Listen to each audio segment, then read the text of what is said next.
ಮನೆ ಸಾರಿಸ್ತಾ ಇದ್ರು. ಇವತ್ತು ಏನಿಲ್ಲ, ಹಂಗೆ ಕ್ಲೀನ್ ಮಾಡಿಬಿಡ್ತಾರೆ, ಫ್ಯಾನ್ ಹಾಕಿ ಗಾಳಿ ಉರಿಸಿಬಿಡ್ತಾರೆ. ಇಂಥ ಅವ್ಯವಸ್ಥೆ ಬಂದಿರೋದ್ರಿಂದ ಕ್ರಿಮಿಕೀಟಗಳು ಮನೆಯಲ್ಲಿ ಆವರಿಸಿದು, ಮನಸ್ಸಿನಲ್ಲಿ ಆವರಿಸಿದು, ಶರೀರದಲ್ಲಿ ಸೇರಿದು. ಇದಕ್ಕೆ ಬಹಳ ಚಿಂತನೆ ಮಾಡ್ಬೇಕು ಇವತ್ತೆಲ್ಲರೂ. ಇನ್ನೊಂದು ರೂಪ ತಗೊಳುತ್ತೆ, ಇದು ಗಾಳಿ ರೂಪಕ್ಕೆ ಬರುತ್ತೆ ಮುಂದೆ. ನಿನ್ನೆ ಹೇಳಿದ್ದೀನಿ ನಾನು, ಇದು ಗಾಳಿ ಮಧ್ಯಮವಾದರೂ ತೂಕವಾಗಿದೆ. ಮುಂದೆ ಬರುವಂಥದ್ದು ಗಾಳಿ ರೂಪವನ್ನು ತಗೊಳುತ್ತೆ. ಯಾಕೆ ನನ್ನ ಹತ್ರ ಕೇಳಿರಲ್ಲ. ನಿನ್ನೆ ಒಂದು ಖಾಸಗಿ ಕಾರ್ಯಕ್ರಮದಲ್ಲಿ ಬೆಂಗಳೂರಿನಲ್ಲಿ ಸಿದ್ದರಾಮಯ್ಯ ನಾವು ಮಾತಾಡ್ತಾ ಇದ್ವಿ. ಅವ್ರು ಹೇಳಿದರು, ನನಗೂ ಕೊರೋನಾ ಬಂದ್ಬಿಡುತ್ತೆ ಗುರುಗಳೇ, ನಿಮ್ಮ ಟಿ ವಿ ನೋಡಿದೆ ಇನ್ನೂ 3 ವರ್ಷ ಹೋಗಲ್ಲ ಅಂತೀರಾ, ಹೆಂಗೆ ಮಾಡೋಣ ಅಂತ ಹೀಗೆ ತಮಾಷೆ ಮಾಡ್ತಾ ಕೂತಿದ್ವಿ. ಹಾಗೆ ಗಾಳಿ ರೂಪದಲ್ಲಿ ಏನಾಗ್ತದೆ, ಪ್ರೇತ ಬಾಧೆಯಲ್ಲಿ ಯಾಕೆ ಬರ್ತದೆ, ಎಲ್ಲವಕ್ಕೊಂದು ವೈಜ್ಞಾನಿಕ ಉತ್ತರವನ್ನು ಕೊಡಬೇಕು. ಕಂದಾಚಾರ ಉತ್ತರ ಕೊಟ್ಟರೆ ಏನು ಉಪಯೋಗ ಆಗಲ್ಲ.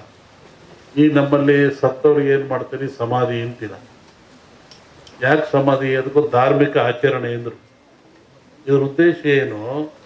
ಮನುಷ್ಯ ಪ್ರಾಣ ಹೋದ ಮೇಲೆ, ಶರೀರ ಶವ ಆದಮೇಲೆ ಇಲ್ಲಿ ಬರುವಂಥ ಫಂಗಸ್ಗಳು, ಕೀಟಗಳು ಭಾಳ ಅಪಾಯಕಾರಿ.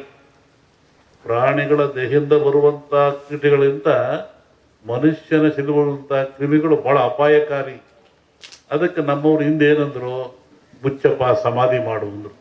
ಎಷ್ಟು ಗುಂಡಿ ತೆಗೀರಿ, ಅದ್ರ ಕೆಳಗೆ ಕುಂಡಿಸ್ರಿ, ಆಮೇಲೆ ಬಸರು ಗಟ್ಟಿ ಹಾಕ್ರಿ, ಮುಚ್ಚಿರಿ, ತುಳಿರಿ ಅಂದರು. ಆಮೇಲೆ ಸುಟ್ಟು ಹಾಕ್ರಿ ಅಂದರು, ಸುಟ್ಟು ಬಿಡ್ರಿ ದೇಹನ ಅಂದರು.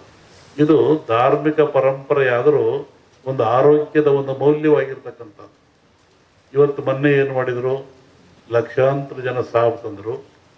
ಸಾವು ತಂದು ಗುಂಡಿ ತೆಗೆದ್ರು, ಹೆಸರು ತಗೊಂಡೋಗಿ ಎಲ್ಲ ಎಣ್ಣೆಗಳನ್ನು ಸಾಮೂಹಿಕವಾಗಿ ಗುಂಡಿ ತಿಕ್ಕಿ ಹಾಕಿದ್ರು, ಬೆಂಕಿಗೆ ಹಾಕಿದ್ರು.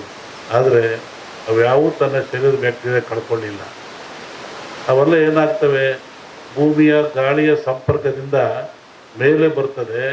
ಅದು ಆಕಾಶ ತತ್ವ, ಅಲ್ಲಿ ಕಾಸ್ಮಿಕ್ ರೇಸ್ ಅಂತ. ಭೂಮಿಗೂ ಆಕಾಶಕ್ಕೂ ಒಂದು ಮಧ್ಯೆ ಒಂದು ಲೇಯರ್ ಇರ್ತದೆ, ಕಾಸ್ಮಿಕ್ ಲೇಯರ್. ಅಲ್ಲಿ ಎಲ್ಲ ಸಂಗ್ರಹ ಆಗ್ತದೆ. ಹೆಂಗೆ ನೀರು ಮೇಲೋಗಿ ಮೋಡವಾಗಿ ಗಾಳಿಯಿಂದ ಭೂಮಿಗೆ ಬರ್ತದೆ, ಹಾಗೆ ಒತ್ತಡ ಬಂದಾಗ ಅವು ಕೆಳಗೆ ಬರ್ತದೆ. ಅವು ನಿರ್ವಾತ ಪ್ರದೇಶ ಉತ್ಪತ್ತಿ ಆಗ್ತದೆ. ಅವಾಗ ಮನುಷ್ಯನ ಮೇಲೆ ಅಟ್ಯಾಕ್ ಆಗ್ತವೆ, ಅವಾಗ ಮನುಷ್ಯ ಸಾಯ್ತಾನೆ. ಇದನ್ನು ನಾವೇ ಇಂದು ಇದೆ. ಇದು ರಾವ್ ಹೊಡಿತು ಅಂದರು, ನೆಲಪಟ್ಟು ಹೊಡಿತು ಅಂದರು. ಇದೆಲ್ಲ ಅಂತಹ ಕ್ರಿಯೆ ಬರ್ತವೆ. ಅದಕ್ಕೆ ಎಚ್ಚರವಾಗಿರ್ರಿ, ಭಾಳ ಮುಖ್ಯವಾಗಿರಬೇಕು ಅಂತ. ಇನ್ನೂ ಅನೇಕ ಕ್ರಿಯೆ ತಗೊಂಡ್ರೆ ಎದರ ಅವಶ್ಯಕತೆ ಇಲ್ಲ. ಇದು ಪ್ರಾಣ ಕಳೆಯುವಂಥ ಕಾಯಿಲೆ ಅಲ್ಲ. ಮನುಷ್ಯ ಭೀತಿಗೊಳಪಟ್ಟು ಹೆದರಿ ಸಾವಿಗೊಳಪಡ್ತಾ ಇದ್ದಾನೆ. ಅದಕ್ಕೆ ಸಾಯ್ತಕ್ಕಂಥ ಎದುರಿಸಿಲ್ಲ. ಅದಕ್ಕೆ ತಕ್ಕನಾದ ಮೆಡಿಸಿನ್ಗಳು ಅಥವಾ ಸ್ವಚ್ಛತೆ ಕಾಪಾಡ್ಕೊಳ್ಳಿ, ಭಾಳ ಮುಖ್ಯವಾಗಿರ್ತಕ್ಕಂಥ. ಈ ಧಾರ್ಮಿಕ ಆಚರಣೆಗಳು ನೀವು ಒಬ್ಬರನ್ನೊಬ್ಬರು ಕಂಡ್ರೆ ಏನಂತೀರಾ, ಆರೋಗ್ಯವಾಗಿದ್ದೀರಾ ಅಂತ. ನೀವು ಕಾಗದ ಹಂಗಂತ ಬರೀತೀರ, ನಾವು ಆರೋಗ್ಯ, ನಿಮ್ಮ ಆರೋಗ್ಯ. ಏನು ಆರೋಗ್ಯ ಅಂದರೆ ಏನು? ದೇಹದ ಆರೋಗ್ಯವೇ, ಮನಸ್ಸಿನ ಆರೋಗ್ಯವೇ? ಏನು ಆರೋಗ್ಯ? ನೋಡ್ರಿ, ನಮ್ಮ ಜನ ಎಷ್ಟು ಬುದ್ಧಿವಂತರು. ಸನಾತನ ಕಾಲದ ಸಹಿತ ಒಂದು ಆರೋಗ್ಯವಾಗಿದ್ದೀರಾ, ಶರಣು ನಮಸ್ಕಾರ, ಆರೋಗ್ಯವಾಗಿದ್ದೀರಾ ಅಂತ. ಯಾವುದು ಆರೋಗ್ಯ? 6 ಯೋಗ್ಯವಾಗಿದ್ದಾವ. 6 ಯಾವುವು? ಮನುಷ್ಯರ್ತಕ್ಕಂಥ 6 ಯೋಗ್ಯವಾಗಿದ್ದಾವು. ಚೆನ್ನಾಗಿಟ್ಕೊಂಡು ಚೆನ್ನಾಗಿರ್ತೀರ ಅಂತ. ಕಾಮ, ಕ್ರೋಧ, ಮೋಹ, ಮದ, ಮತ್ಸರ, ಲೋಭ. ಕಾಮಕ್ಕೊಳಗಾಗಬಾರದು, ಮತ್ಸರಕ್ಕೊಳಗಾಗಬಾರದು, ಲೋಭಕ್ಕೊಳಗಾಗಬಾರದು, ಕ್ರೋಧಕ್ಕೊಳಗಾಗಬಾರದು, ಆಶೆಗೆ ಒಳಗಾಗಬಾರದು. ಈ 6 ಚೆನ್ನಾಗಿಟ್ಕೊಳ್ಳಿ. ಅದಕ್ಕೆ ಆರೋಗ್ಯವಾಗಿದ್ದೀರಾ. ನಾವು ಕೇಳೋ ಜನ ಕೇಳೋದು ಕಲ್ತ್ಕೊಂಡ್ವಿ, ಒಳಗಿನ ತತ್ವ ನಮಗೆ ಬರಲಿಲ್ಲ. ಇವತ್ತು ಹಬ್ಬ ಆಚರಿಸ್ತೀವಿ, ಸಮಾರಂಭಗಳನ್ನು ಮಾಡ್ತೀವಿ, ಕಾರ್ಯಕ್ರಮ ಮಾಡ್ತೀವಿ ಅಂದರೆ ಅದರ ಮೂಲ ಉದ್ದೇಶ ನಾವು ತಿಳ್ಕೊತಾ ಇಲ್ಲ. ಆ ಮೂಲ ಉದ್ದೇಶ ಏನು ಅಂದರೆ ಮನುಷ್ಯನಿಗೆ ಆರೋಗ್ಯದಾಯಕವಾಗಿರಬೇಕು, ಖುಷಿ ಇರಬೇಕು, ನೆಮ್ಮದಿ ಇರಬೇಕು ಅಂತ. ಹಿಂದಿನ ಕಾಲದಲ್ಲಿ ಒಂದು ಧರ್ಮ ಆಚರಣೆ ಇತ್ತು. ಗುರುಗಳು ಭಕ್ತನ ಉದ್ಧಾರಕ್ಕಾಗಿ ಸಮಾಜದ ಶ್ರೇಯಸ್ಸಿಗಾಗಿ ತಾನೇ ನೋವು ತಗೊಳ್ತಾ ಇದ್ದ. ಹೇಗೆ ನೋಡಿ, ಈ ಭಾಗದಲ್ಲಿ ಕಮ್ಮಿ. ಅದು ಉತ್ತರ ಕರ್ನಾಟಕ ಹೋದರೆ ಜಂಗಿನವ್ರು ಕುಂತಾ ಇದ್ರು. ಒಬ್ಬ ಕಾಲಿಗೆ ಜಂಗ್ ಕೊಟ್ಕೊಳ್ಳೋದು, ಮನೆಗೆ ಬರೋದು. ಬೆಳಿಗ್ಗೆ 6 ಗಂಟೆ ಹೊತ್ತಿಗೆ ಬರ್ತಾ ಇದ್ದ. ಅಲ್ಲಿ ಬಂದು ಜಂಗ್ ಶಬ್ದ ಮಾಡೋವನು, ಅವು ಒಳಗೆ ಹೋಗೋವನು ನೋಡ್ತಾ ಇದ್ದ. ಏನು ಇವರು ಬಾಗಿಲು ಸಾರಿಸಿದಾರೋ ಇಲ್ವೋ, ಇವರು ಸ್ನಾನ ಮಾಡಿದಾರೋ ಇಲ್ವೋ, ಇವರು ಬೇಗ ಎದ್ದಿರೋ ಇಲ್ವೋ, ಇವ್ರ ಮನೆಯಲ್ಲಿ ಸ್ವಚ್ಛತೆ ಇದೆ ಇಲ್ವೋ ನೋಡುವಂತ. ಅವನಿಗೇನು ಅಲ್ಲಿ ಹಿಟ್ಟಿಡ್ತಾ ಇದ್ರು, ಜೋಳದ ಹಿಟ್ಟು. ಒಂದೇ ಇಡಿ ಹಿಟ್ಟು ತಗೊಳ್ಳೋದು, ಜಾಸ್ತಿ ತಗೊಳಂಗಿಲ್ಲ. ಕಾಯಿಕ ದಾಸೋಗ ಅಂತ ಒಂದಿಡಿ ಜೋಳದ ಹಿಟ್ಟು ತಗೊಳ್ಳೋದು, ಜೋಳಿಗೆ ಹಾಕಿರೋದು. ಈಗ ಎಲ್ಲಾರ ಮನೆಗೂ ಹೋಗ್ತಾ ಇದ್ದ ಅವನು. ಎಲ್ಲರ ಮನೆಗೂ, ಯಾರ ಮನೆಗೆ ಎದ್ದಿಲ್ಲ ಹೇಳೋನು, ಎದಲ್ರಿ, ಸ್ನಾನ ಮಾಡ್ರಿ, ಬಾಗಿಲು ಸಾರಿಸ್ರಿ, ಅಡುಗೆ ಮನೆ ಸ್ವಚ್ಛರಿ, ಪಾತ್ರೆ ಬೆಳೆದ್ರಿ, ಮಕ್ಕಳಿಗೆ ಸ್ನಾನ ಮಾಡಿಸ್ರಿ ಹೇಳ್ತಾ ಇದ್ರು. ಅವರು ಮಾಡಲಿಲ್ಲ, ಕೆಲವರು ಬಿಟ್ಟು.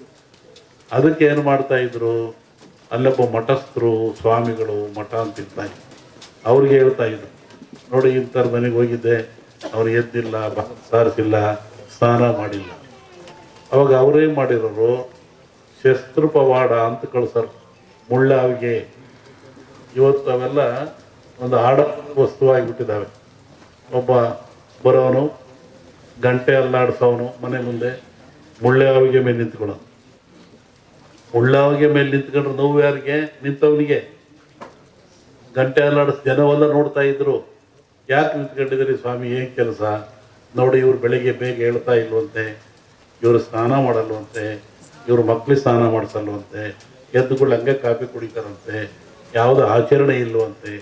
ಅದಕ್ಕೆ ನಾನು ಮುಳ್ಳಾಗಿ ನಿಂತ್ಕೊಂಡು ಗಂಟೆಯಲ್ಲಿ ಆಡಿಸ್ತಾ ಇದ್ದೆ. ಒಬ್ಬ ಭಕ್ತನ ಉದ್ಧಾರಕ್ಕಾಗಿ ಒಂದು ಸಮಾಜದ ಏಳಿಗೆ ಎಂಥ ವ್ಯವಸ್ಥೆ ಇಟ್ಟಿತ್ತು ಸಮಾಜ ಹಿಂದೆ. ಒಬ್ಬ ಗುರು ಬಂದು ನೋವು ತಗೊಳ್ತಾ ಇದ್ದ. ಅವಾಗ ಅವನು ಬಂದು, ಇಲ್ಲ ಸ್ವಾಮಿ, ಇನ್ಮೇಲೆ ಹಂಗೆ ಮಾಡಲ್ಲ ನಾನು ಅಂತೇಳಿ ಅವ್ರಿಗೆ ನಮಸ್ಕಾರ ಮಾಡಿ 4 ಕಾಣಿ ಕೊಡ್ತಾ ಇದ್ದ. ನೋಡಿ, ಕಾಯಕ ಸಿಕ್ಕಾಪಟ್ಟ ದುಡ್ಡು ತಗೊಳಂಗಿಲ್ಲ. ಒಂದಿಡಿ ಹಿಟ್ಟು ಅವಂದು, 4 ಕಾಣಿ ಇವನಷ್ಟೇ ಇಳಿದು ಹೋಗ್ತಾ ಇತ್ತು. ಅದಕ್ಕೂ ಮೀರ್ತಿದ್ರು ಕೆಲವರು.